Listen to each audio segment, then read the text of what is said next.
பிலிப்பியர் 2:15. கோணலும் மாறுபாடுமான சந்ததியின் நடுவிலே குற்றமற்றவர்களும் கபடற்றவர்களும் தேவனுடைய மாசற்ற பிள்ளைகளுமாய் இருக்கும்படிக்கு.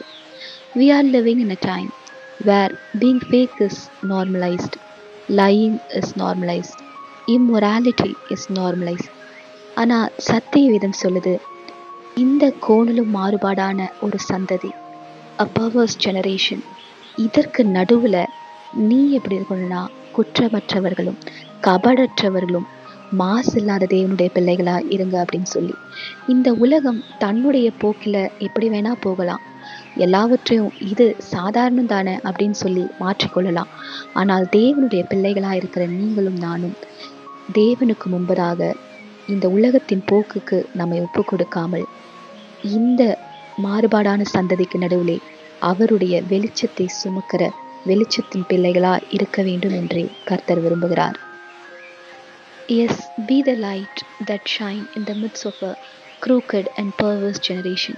God bless you.